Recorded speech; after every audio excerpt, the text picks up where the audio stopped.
Hola, mi gente. Mira que pone aquí. Fuego predicador pentecostal se mete en serios problemas por rechazar a la Virgen, cara sonriente, pulgares hacia arriba. Bueno, rechazar a la Virgen. El papista es otro de los mentirosos. Yo no digo que dentro del protestantismo haya mentirosos, claro que los hay. Pero lo que dice aquí el papista es todo mentira. Una, María, madre de Jesús, no es nuestra madre.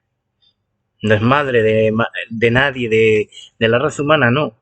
¿Por qué? Porque cuando Jesús le dijo a María, mujer, he aquí tu hijo, y le dijo a Juan, he aquí tu madre, recíbela. Esa parte no quiere decir de que Jesús ordenase que María fuese la madre de toda la raza humana. Eso es una costumbre judía de que un hijo o hija moribundo o moribunda entrega a su madre a un amigo muy querido, sobre todo cuando la madre queda pues sola, ¿no? Pero nada más. Es una costumbre. ¿Qué pasa con los católicos? O la mayor parte de los católicos no buscan bien la historia y no conocen las costumbres de otras razas. Los judíos tenían esa costumbre, como muchas costumbres que tienen. Es igual que el comer con las manos. Es una costumbre. En España, aquí en mi país, se comía con las manos. Y mala gente pobre que no teníamos con qué sujetar la comida, ¿no?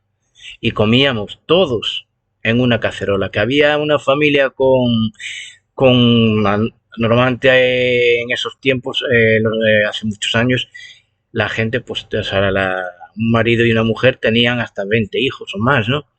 Pues todos comían de ahí, cogían con las manos. Son costumbres. Y los judíos tenían esa costumbre antes de morir. Si se morían repetidamente, no. Pero si podían dejar ese mensaje, pues sí. Pero Jesús jamás dijo que María sería la madre de toda la humanidad.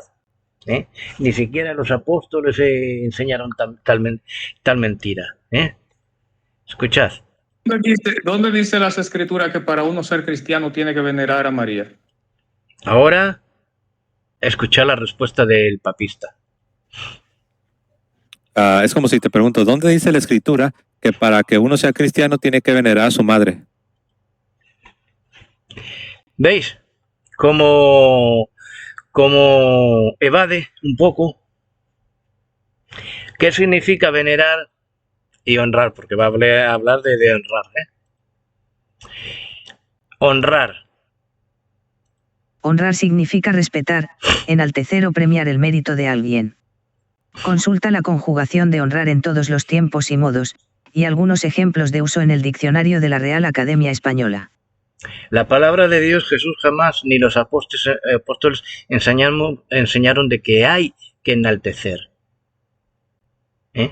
A veces nosotros exageramos, ¿no? Pero en la forma no espiritual, cuando honramos a nuestros padres, muchas veces lo enaltecemos, ¿no? Lo glorificamos a nuestra manera. Esto no es venerar, sino simplemente es honrar. ¿Qué es venerar? Venerar significa respetar o dar culto a alguien o algo por su santidad, dignidad o virtudes. Consulta la conjugación de este verbo en todos los tiempos y modos, y algunos ejemplos de uso. ¿Verdad? Distinta cosa. Una cosa es honrar y otra venerar. Venerar siempre, bíblicamente, significó dar culto. ¿A quién? A la santidad. ¿Y quién es santidad? Dios. María no tuvo poder de santidad ninguna. La santidad solo viene de Dios. Solo es santo Dios. Solo Dios es divino. Nosotros debemos de tener santidad con Dios. Ser santos. Pero no nos deben de venerar. Que nos honre la gente. Oh, pues bien. De acuerdo. Pero eso no es venerar. Honrar no es venerar. Escuchar lo gracioso. Que es muy gracioso el papista. Yo no tengo que venerar a mi madre. Sí, honrarás a tu padre y a tu madre. Debes venerar a tus padres. Honrarás a tus padres y a tu madre. Deberás, Claro que hay que honrar a tu padre y a tu madre, por muy malos que sean, Los debes amar porque son tus padres. Que después tú corrijas a tus padres o no quieras convivir con ellos porque te maltratan y tal, es distinto. Pero el amor hacia los padres es de siempre, porque es un mandato de Dios. Honra a tu padre y a tu madre. Y más a los buenos padres o las buenas madres, ¿verdad? Pero no dice venerar. Sigamos. Sí lo dice. Entonces, no sé por qué tienes tantas objeciones con venerar a la Virgen. Pero es que no dice venerar, dice honrar. Y vamos otra vez. Honrar significa respetar, enaltecer o etcétera. Venerar significa respetar o dar culto. Que no confunda.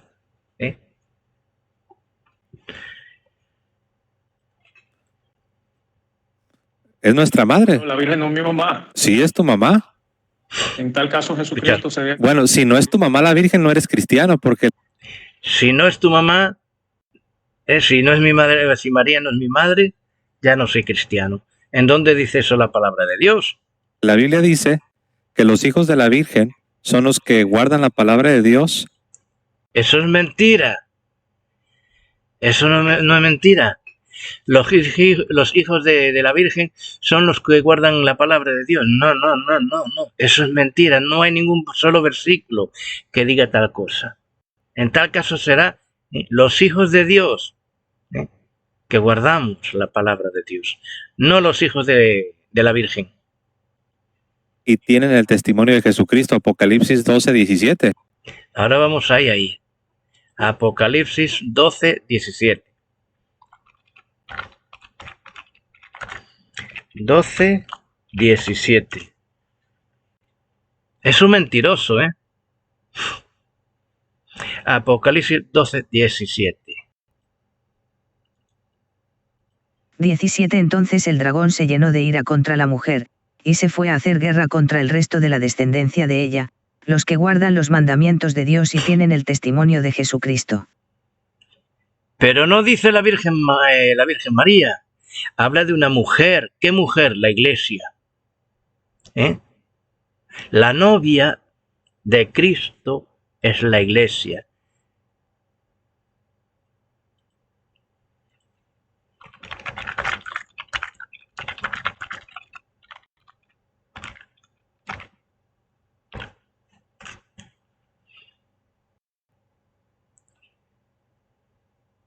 Vamos aquí. Lo que representa Apocalipsis 12. ¿Qué representa la mujer y el niño y el dragón? El libro de Apocalipsis es una visión inspirada por Jesucristo, que le fue dada a él por Dios el Padre, que describe los eventos que ocurrirán antes de su segunda venida y el establecimiento del reino de Dios en la tierra. En general, el relato sigue una secuencia cronológica, pero ocasionalmente encontramos pausas donde se tratan temas específicos. Una de estas pausas es el capítulo 12, cuyo contenido abarca desde antes que el hombre existiese hasta el momento previo al regreso de Cristo como Rey de Reyes y Señor de Señores. Apocalipsis 12 comienza diciendo, apareció en el cielo una gran señal, refiriéndose a la visión de una mujer dando a luz, v1. La palabra señal proviene del griego semeion, que significa señal, marca, símbolo, un evento inusual que trasciende lo natural, Talleres Greek Definitions, definiciones griegas de Ceyar. Más adelante, leemos que apareció otra señal, semeion, en el cielo, v3. En otras palabras, los tres símbolos de Apocalipsis 12, la mujer, su hijo y el dragón, representan eventos sobrenaturales. Más específicamente, simbolizan tres grandes fuerzas espirituales que han estado en escena desde hace miles de años. Para comprender lo que este capítulo revela, primero debemos comprender estos símbolos, que representan la mujer, su hijo y el dragón. Ahora escuchar bien. Y tú, el papista, escucha bien, porque aparte de que estáis engañados, engañáis a la gente. La mujer, vestida del sol, con la luna debajo de sus pies, y sobre su cabeza una corona de 12 estrellas, V1, en parte representa al Israel del Antiguo Testamento. En Ezequiel 16, Dios mismo describe a su pueblo como una mujer a quien vistió con honra y esplendor, y la corona con 12 estrellas parece representar a las 12 tribus de Israel, Génesis 37, 9-10. Apocalipsis 12 nos dice que esta mujer es protegida por Dios en varias ocasiones, especialmente a medida que el establecimiento del reino de nuestro Dios en la tierra se acerca, VV 6, 14-16, 10. En el Nuevo Testamento, el símbolo de la mujer representa a la Iglesia, cuyos miembros se comparan con vírgenes, Mateo 25, 1-13, Apocalipsis 14, 4, 19, 7.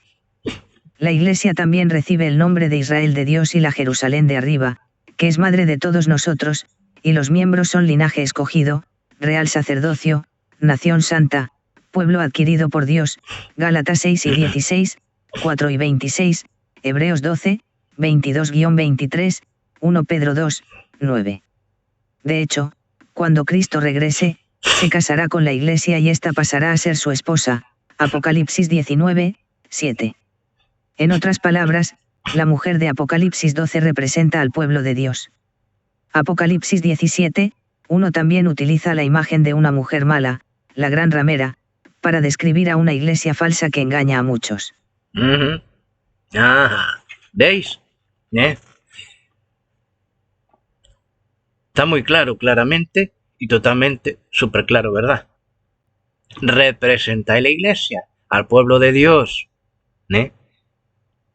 No es María, lo cual María no es madre de toda la raza humana. Mentira del catolicismo.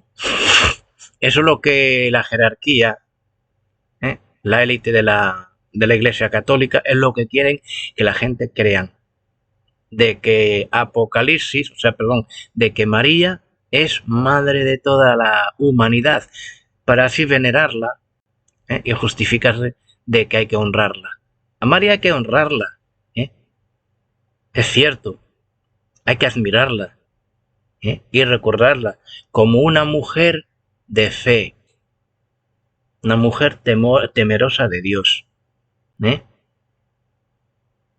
ella obedecía a Dios desde que nació hasta su muerte, pero nada más, honrarla y recordarla, pero de venerarla, nada, y de considerarla como madre de toda la humanidad, mentira. ¿Es mi madre Eva? Sí, ¿por qué? Porque a través de ella empezó a crecer la raza humana. Y no pone que sea mi madre, lo que representa al hijo varón. Ve aprendiendo un poco más, o id aprendiendo más, católicos.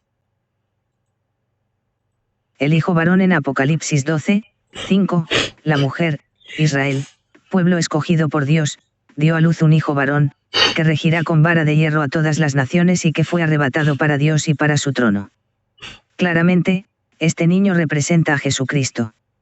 Cristo nació del pueblo de Israel, fue llevado al cielo en una nube después de su resurrección y, como indica la profecía, es quien herirá a las naciones, y él las regirá con vara de hierro, Hechos 1, 9-11, Apocalipsis 19, 5. La mujer representa Israel, pueblo escogido de Dios. Y aquí dice que Jesús es quien herirá a todas las naciones, a la serpiente. Le pisará la cabeza a la serpiente, no María. El dragón, ¿qué significa, Heitor? El dragón, el tercer símbolo de Apocalipsis 12, es un gran dragón escarlata cuya cola arrastraba la tercera parte de las estrellas del cielo y que se paró frente a la mujer que estaba para dar a luz, a fin de devorar a su hijo tan pronto como naciese, VV 3-4. El versículo 9 nos dice claramente que este dragón es la serpiente antigua, que se llama Diablo y Satanás, el cual engaña al mundo entero. Al parecer, la tercera parte de las estrellas del cielo que el dragón arrastra representa a los ángeles que lo apoyaron en su rebelión contra Dios. Otras escrituras confirman que las estrellas representan ángeles, Apocalipsis 1 y 20. Mucho tiempo atrás, Satanás lideró una rebelión contra Dios para levantar su propio trono en lo alto, junto a las estrellas de Dios, y ser semejante al Altísimo, Isaías 14, 13-14. Al ser derrotado, comenzó su papel como la serpiente antigua, aquella que tentó a Eva en el jardín de Edén, que se llama Diablo y Satanás, el cual engaña al mundo entero, Apocalipsis 12, 9, énfasis añadido. Si desea más detalles de la rebelión de Satanás, consulte Dios vs Satanás. Así como Dios tiene ministros de justicia, Satanás tiene ministros espirituales que parecen buenos pero nos incitan a pecar constantemente, 2 Corintios 11 y 15. Estos ministros son los ángeles caídos o demonios que no guardaron su dignidad y que Dios ha guardado bajo oscuridad, en prisiones eternas, para el juicio del gran día, Judas 1, 6. Apocalipsis 12, 3-17 es un breve recuento de cómo Satanás ha intentado frustrar el plan de Dios para la humanidad, que consiste en llevar al hombre a la gloria y hacerlo parte de su familia eterna. En sus esfuerzos, reclutó a la tercera parte de los ángeles para luchar contra Dios y tratar de ser como él. Intentó matar a Cristo cuando era bebé, Mateo 2, 13-18, ha engañado al mundo entero y persigue al pueblo de Dios. Analicemos punto por punto lo que Apocalipsis 12 revela al.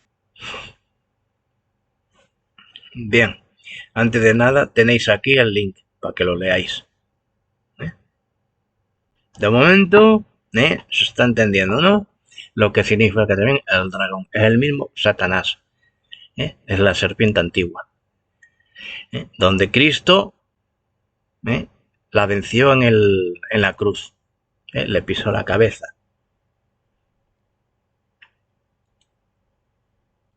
El dragón y el niño en Apocalipsis 12, 4 vemos que el dragón se paró frente a la mujer que estaba para dar a luz, a fin de devorar a su hijo tan pronto como naciese. Esto parece ser una referencia histórica al intento del rey Herodes de matar a Jesús ordenando la muerte de todo varón de 2 años o menor que viviese en Belén o sus alrededores, Mateo 2, 13-18. Afortunadamente, José huyó a Egipto para proteger a Cristo como le dijo un ángel, v13. Pero Satanás no se dio por vencido. Poco antes de comenzar su ministerio, Jesús fue llevado por el Espíritu al desierto, para ser tentado por el diablo, quien le ofreció todos los reinos del mundo a cambio de que lo adorase en lugar de a Dios, Mateo 4, 1, 8. Cristo, por supuesto, no accedió. Más tarde, cuando el ministerio de Jesús se había cumplido y era hora de dar su vida por los pecados de la humanidad, Satanás apareció nuevamente para poner en el corazón de Judas Iscariote, hijo de Simón, que le entregase, Juan 13, 2. Si bien la muerte de Cristo es parte del plan de salvación de Dios para la humanidad, Satanás claramente tuvo mucho que ver. Tal como Génesis 3 y 15 profetizó, habría una enemistad continua entre la serpiente, Satanás, la mujer, el pueblo de Dios, y su simiente, Cristo. Sin embargo, mientras que Satanás solo podría herir el talón de Cristo al influenciar al traidor que lo entregó, Cristo hirió su cabeza resistiendo la tentación y ganando el derecho de quitarle el gobierno de este mundo. ¿Por qué tanto esfuerzo para destruir a Cristo entonces? Porque si lograba hacerlo caer, no hubiera habido un Salvador perfecto que pudiera pagar la pena por los pecados de la humanidad y el plan de Dios no se hubiera llevado a cabo.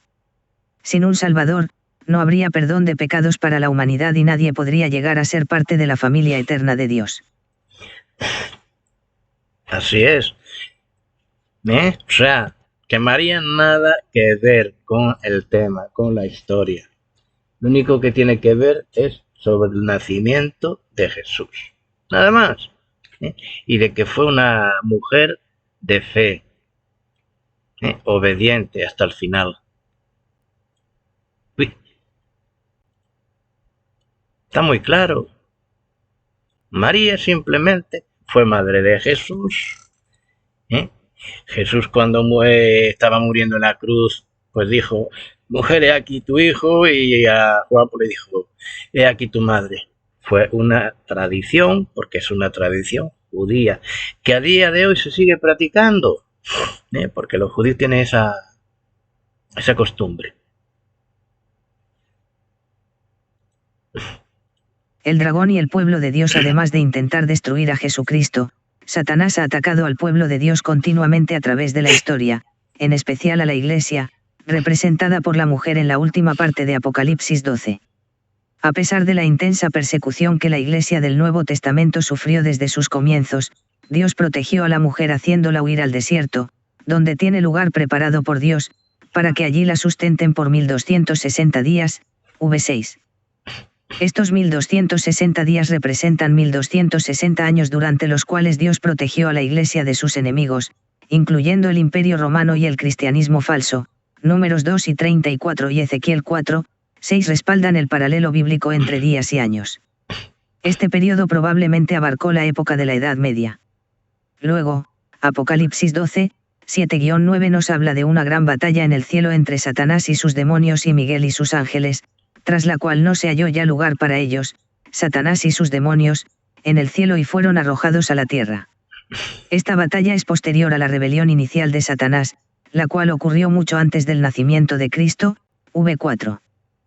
El contexto y la importancia de este enfrentamiento son revelados en los versículos 7-9, más adelante, el versículo 10 nos dice que se trata de una señal de la venida del reino de nuestro Dios, y la autoridad de su Cristo. Antes de esta batalla, Satanás podía subir al trono de Dios para acusar a su pueblo, pero él y sus ángeles perdieron esta posibilidad y ahora están encerrados en la tierra. Job 1, 6-7, 2, 1-2. Sabiendo que tiene poco tiempo antes de que Cristo regrese a la tierra y establezca el reino de Dios, Satanás siente gran ira y dirige sus ataques contra la mujer, el pueblo de Dios actual, v13. Pero Dios no dejará que Satanás destruya a su iglesia. Como Cristo dijo, las puertas del Hades, la tumba, no prevalecerán contra ella, Mateo 4 y 18. Eventualmente, Dios le dará las dos alas de la gran águila, la llevará a salvo, y la llevará a su lugar, donde será protegida de la serpiente durante un tiempo, y tiempos, y la mitad de un tiempo, al parecer, 3 años y medio, Apocalipsis 12 y 14. Cuando esto suceda, Satanás arrojará de su boca, agua como un río, que probablemente representa ejércitos, consulte Isaías 59, 19, Jeremías 46, 7-8, para destruir a la mujer, pero no tendrá éxito, VV 15-16. Entonces, Satanás hará guerra contra el resto de la descendencia de ella, la mujer, los que guardan los mandamientos de Dios y tienen el testimonio de Jesucristo, Apocalipsis 12 y 17. Este pasaje parece indicar que, si bien algunos de los miembros de la Iglesia de Dios serán protegidos de la ira de Satanás antes del regreso de Cristo, no todos lo serán. Habrá quienes no vayan al lugar de protección y deban demostrar su lealtad a Dios el Padre y Jesucristo a pesar de ser intensamente perseguidos por Satanás. Bien. Ya sabemos quién es la mujer, ¿no? De Apocalipsis. El pueblo de Dios. ¿Y quién es el pueblo de Dios? La Iglesia. ¿Y quién es la Iglesia? Tanto judíos como gentiles. Los que seremos salvos. Porque aquí dice claramente que este pasaje habla de algunos miembros dentro de la iglesia que seremos salvos. No todos que están en la iglesia serán salvos. ¿Qué dicen los católicos? Solo hay salvación en la iglesia católica. Mentira, la iglesia es un sitio donde Dios, donde Jesús va poniendo los que son salvos.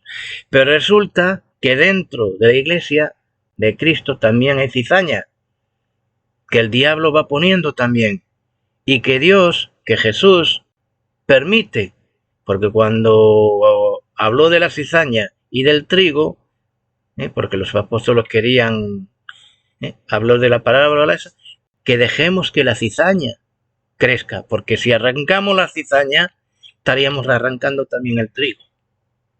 Por eso Jesús, el Señor, permite que entre cizaña a la iglesia, los cuales no serán salvos. Así que, ¿estáis seguros, católicos, que en la iglesia católica sois salvos? Porque hay que conocer si somos salvos o no. Y eso solo el Espíritu Santo nos lo revela, nos convence. Y yo sí soy salvo. El dragón y usted, el odio de Satanás no es solo contra Cristo y la Iglesia, también lo odia a usted y hará todo lo posible por impedir que ame y obedezca a Dios. ¿Por qué? Porque, aparentemente, él sabe que Dios creó al ser humano con el potencial de llegar a ser mayor de lo que él alguna vez fue, Hebreos 2, 6-8. En su mente enferma y retorcida, Satanás se ha declarado enemigo de todo el que quiera amar y obedecer al Padre Celestial. Es por esto que Pedro nos aconseja, sed sobrios, y velad, porque vuestro adversario el diablo, como león rugiente, anda alrededor buscando a quien devorar, 1 Pedro 5, 8. Como Pablo lo revela, es el diablo, el Dios de este siglo, quien ha cubierto, escondido, el Evangelio de la verdad y ha cegado la mente de los incrédulos, 2 Corintios 4, 3-4. Pero afortunadamente, Cristo tiene el poder para abrir nuestro entendimiento a la palabra de Dios, 2 Corintios 3 y 14. Así que el dogma mariano es antibíblico. El dogma mariano solamente es un dogma del diablo. ¿Y qué pasa con los líderes católicos? Desde el Papa hasta el monaguillo. Son personas engañadas por el diablo, claramente. Porque el diablo quiere meter y mete el marianismo, quiere que la gente venere, adore, rinda culto a María. ¿Para qué? Para dejar atrás a Dios. Que fuera del catolicismo hay lobos vestidos de oveja, pues claro que sí, eso es cierto. Y yo estoy en contra de las enseñanzas que no son bíblicas, tanto del catolicismo como protestantismo o cualquier religión. Pero el papista... ¿Dónde dice? Ya terminó. El papista, no tenéis bases bíblicas, porque no tenéis ese nacer de nuevo, no tenéis ese nacer del Espíritu y del agua, o del agua del Espíritu. No tenéis ese bautismo con el Espíritu Santo y fuego. Por eso el Espíritu Santo nos revela la palabra de Dios. Y creéis a los hombres, porque tenéis más fe en lo que dice los hombres que en la verdadera palabra de Dios. Porque en ningún lado se interpreta de que María sea madre de Dios. Perdón, sí, madre de Dios, pero no se interpreta de que María sea madre de toda la humanidad. Ni quiere decir que Apocalipsis 12 esté diciendo algo de María. Está claro lo que he puesto yo. Así que si eres tan sabio, a ver si eres capaz de refutarme a mí.